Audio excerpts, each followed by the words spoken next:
Surat Al-Imran ayat 83. Al-Imran ayat 83. Maka mengapa mereka mencari agama yang lain selain agama Allah? Padahal apa yang di langit dan di bumi berserah diri kepadanya, baik dengan suka maupun terpaksa. Dan hanya kepadanya mereka dikembalikan. Baik, semua yang di langit dan di bumi, suka tidak suka, sadar atau dipaksa, semua harus menerima terhadap apa yang Allah tetapkan. Sekarang pertanyaannya gini Mas Imam. Berarti tolak ukurnya orang sudah menerima itu apa berarti?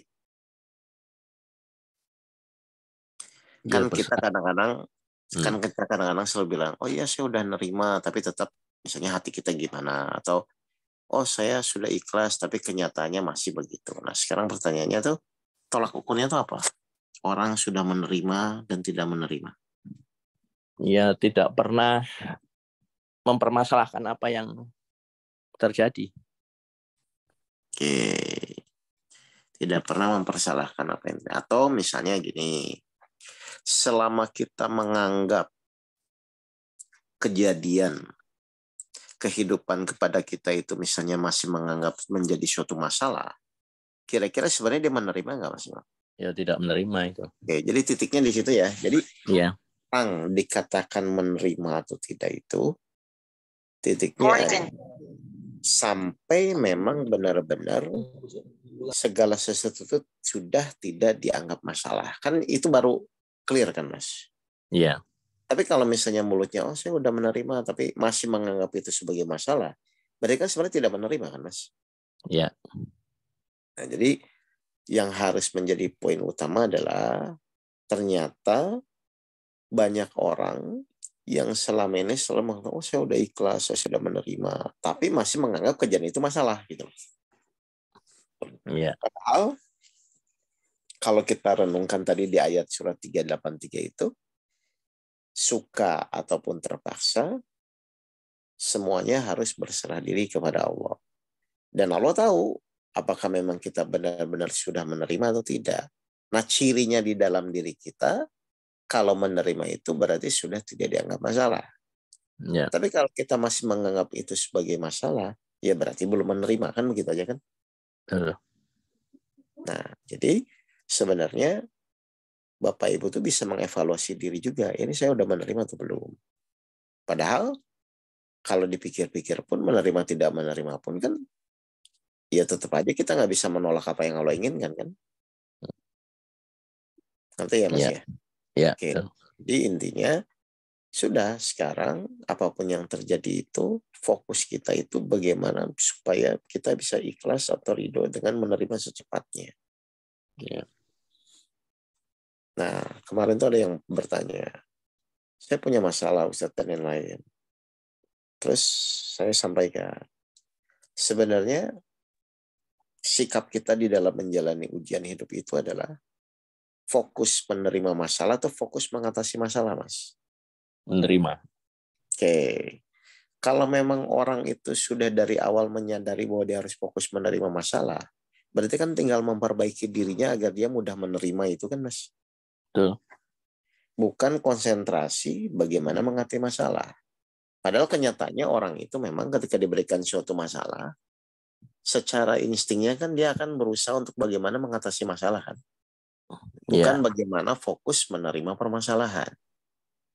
Makanya dari awal kita harus luruskan bahwa setiap kejadian yang menimpa itu adalah kita harus fokus bagaimana supaya kita mudah menerima suatu permasalahan-permasalahan yang dihadapi. Ya. Tapi kenyataannya memang manusia ketika diberikan suatu masalah itu dia fokusnya adalah bagaimana mengatasi masalah. Akhirnya jadi sulit menerima. Karena dasarnya memang dia ingin mengatasi masalah gitu loh Mas. Ya. Nah, jadi yang harus kita perhatikan adalah saat kita menjalani suatu kejadian kehidupan, kita dianggap menerima atau tidak masalah itu, ternyata adalah sampai pada titik kita sudah tidak menganggap kejadian atau ujian hidup itu adalah suatu permasalahan. Nah, kalau sudah begitu, baru langkah berikutnya adalah kita tinggal menjalani saja. Ya, menjalani saja ujian tersebut, dan memang sudah tidak dianggap sebagai suatu masalah. Makanya Di dalam Al-Fatihah kan kita sering diulang-ulang bahwa tunjukilah kami jalan yang lurus, jalan yang kau beri anugerah nikmat. Berarti di dalam menjalannya pun kita memang menikmati karena tidak menganggap itu sebagai suatu permasalahan. Dan tolak ukurnya adalah ya tenang aja, ya istiqomah saja di dalam menjalani itu gitu loh. Dan kalau semakin kesini kita akan menyadari harusnya kan mau dianggap masalah tidak dianggap masalah pun tetap memang tugas kita menjalani itu gitu loh Mas. Iya. Jelas ya Bapak Ibu ya? Ya, jelas. Oke, sekarang kita lanjut surat 52 ayat 48. 52 ayat 48.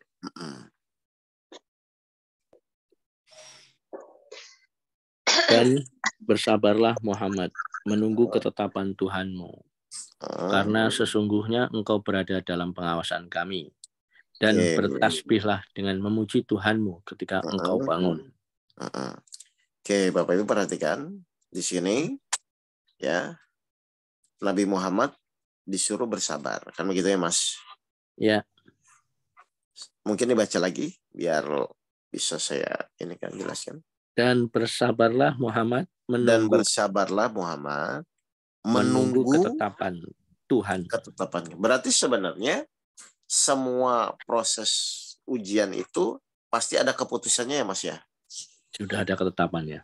Ya, keputusannya itu misalnya ketetapannya itu ditolong atau tidak ditolong gitu kan, atau sesuai keinginan kita atau tidak sesuai, kan begitu ya? Ya. Nah, terus lanjutnya menunggu ketetapan kami, terus karena sesungguhnya engkau berada dalam pengawasan kami. Nah, berarti yang Allah perhatikan saat kita menjalani ujian itu apanya, Mas? Kesabarannya itu. Iya kan, dan bersabarlah engkau Muhammad menunggu ketetapan kami, kan begitu ya? Iya. Dan sungguh engkau dalam pengawasan kami. Berarti kan Allah itu mengawasi apanya, Mas? Ya, sikap kita itu, proses menunggu ketetapan. Nah, jadi ujian itu bukan perkara kita menyelesaikan atau tidak sebenarnya kan? Ya. Ujian itu ternyata fokusnya pada apa, Mas? Sikap kita menunggu ketetapan. Nah, sikap saat kita menjalani ujian itu. Kalau ketetapan kan pasti kan? Iya, iya. Artinya masalah itu selesai atau misalnya belum selesai atau ditolong belum selesai, kan itu pasti. Ternyata dalam titik itu ujian itu Allah hanya melihat sikap kita saat diuji kan? Iya. Kalau kita bersabar berarti kita lulus, sikap kita terhadap Allah karena Allah tetap mengawasi kita. Tapi kalau kita tergesa-gesa, sedih, bingung, berarti kan kita tidak lulus dari ujian yang Allah kasih. Iya. Jadi Bapak Ibu itu ketika diuji itu cukup menunjukkan sikap Bapak Ibu saat menjalani ujian. Salah satu sikap yang benar itu adalah saat diberikan kejadian dia menerima, titiknya menerima itu sudah tidak menganggap masalah itu masalah, kan begitu kan Mas? Iya. Nah, mohon maaf, selama ini orang itu ketika diuji itu konsentrasinya kemana? Ke sikap atau ke jalan keluar biasanya? Jalan keluar biasanya. Akhirnya sikapnya jadi nggak benar kan? Ya, jadi nggak sabar. Otomatis karena memang apa yang diinginkan adalah jalan keluar, bukan kepada sikap. Padahal intinya Allah menguji itu adalah melihat sikap kita di dalam menjalani ujian tersebut.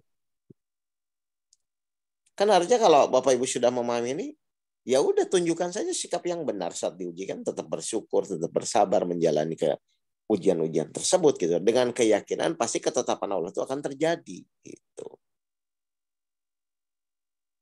Makanya kalau Bapak Ibu perhatikan di surat 16 127 coba Mas. Kan yang penting sikap kita kan saat menjalani ujian tersebut kan.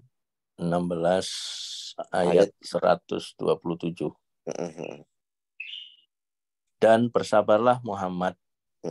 Dan kesabaranmu itu semata-mata dengan pertolongan Allah. Stop, bersabarlah Muhammad. Tapi kesabaranmu itu semata-mata dengan pertolongan Allah. Nah, jadi Nabi Muhammad bisa bersabar karena apa, Pak? Pertolongan Allah. Berarti pertolongan Allah untuk apa? Untuk sabar. Nah, untuk menjadi sabar. Kenapa harus menjadi sabar, Pak, dalam proses menjalani ujian? Ya, itu tolong ukur menerima itu. Nah, cerdas sekarang. Mas Toy cerdas. Iya, Paham ya betul. Pak Eko? Karena ketika kita menjadi sabar, berarti kan semua permasalahan juga sudah tidak dianggap masalah kan, Pak? Iya.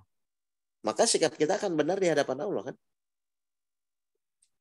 Dan ketika kita menjadi sabar, ya Allah memang sudah janjikan banyak kepada orang yang sabar kan, bersama, masuk surga tanpa hisab, pahala tidak ada batasnya. Kan begitu kan? Diturunkan 5.000 malaikat.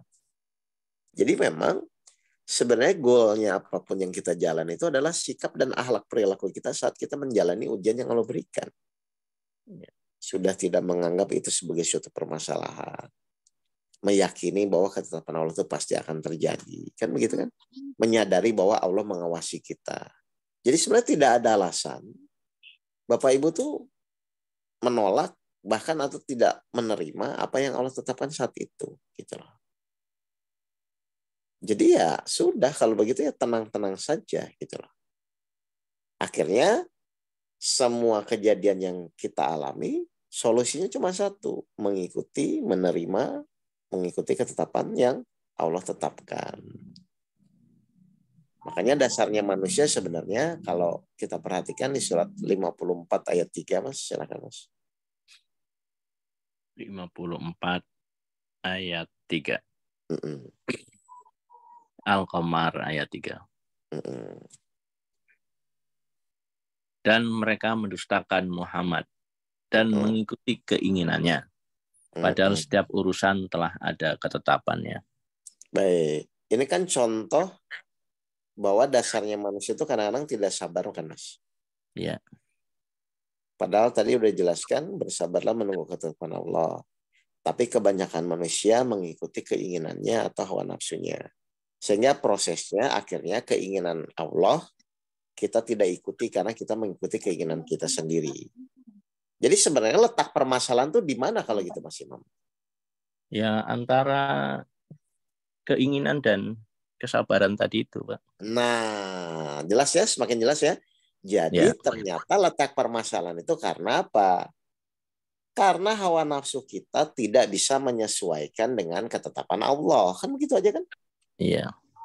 Hawa nafsu kita tidak mau mengikuti apa yang Allah perintahkan. Sehingga muncullah permasalahan-permasalahan. Jadi sebenarnya apapun yang kita jalani, sebenarnya kalau kita mengikuti apa yang Allah inginkan, kan selesai. Dan ujiannya memang titik di situ. Hawa nafsu ingin secepatnya menyesuaikan dengan apa yang dia inginkan. Allah ingin manusia mau suka tidak suka mengendalikan hawa nafsunya untuk menyesuaikan dengan apa yang Allah inginkan. Sehingga goalnya itu adalah nafsu yang dirahmati Allah oleh Allah atau nafsu yang sesuai dengan apa yang Allah inginkan. Jadi insya Allah sebenarnya kalau Bapak Ibu semakin bisa menjalani Al-Quran dengan benar, ya harusnya kejadian permasalahan-permasalahan kehidupan itu ya tidak ada masalah harusnya. Dan Bapak Ibu memang senang menerima hal itu gitu kan. Karena titik paling penting itu adalah saat diberikan masalah, muncul nggak rasa senang, rasa butuh ketika Allah memberikan ujian atau permasalahan. Kan ujian permasalahan itu sebagai pembelajaran, meningkatkan keimanan, untuk kebaikan diri kita gitu loh. Karena coba Bapak Ibu bayangkan, Allah memberikan suatu kejadian itu tujuannya baik, supaya manusia meningkat, mendekat kepada Allah. Tapi manusia menganggap itu sebagai suatu permasalahan. Ini kan gimana ya adabnya ya Mas? Tujuan Allah memberikan sesuatu itu niatnya baik, tapi karena manusia mengikuti hawa nafsunya, itu dianggap sebagai suatu permasalahan. Makanya akhlak kita saat diuji itu sangat penting. Jadi fokus saja memperbaiki akhlak kita, ya. Apapun yang Allah berikan, kita bisa tetap ridho. Cara mudahnya adalah fokus bagaimana setiap kejadian itu kita fokus menerima permasalahan, bukan mengatasi permasalahan. Karena mengatasi permasalahan itu sudah ada ketetapannya dari Allah setelah sikap kita benar saat kita menjalani itu. Baik. Jelas Bapak Ibu sekalian? Ada pertanyaan? Ya, jelas. Cukup jelas. Cukup jelas ya Pak Eko ya? Iya. Nah, baik. Kalau begitu, itu dulu kajiannya. Ya, mohon maaf kalau ada kata-kata saya yang mungkin kurang pas. Mari kita tetap membaca alhamdulillah bersama-sama. Alhamdulillah. Alhamdulillah. Alamin. Terima kasih Bapak Ibu sekalian. Wabillahi taufiq wal hidayah. Assalamualaikum warahmatullahi wabarakatuh. Waalaikumsalam Waalaikumsalam warahmatullahi warahmatullahi wabarakatuh.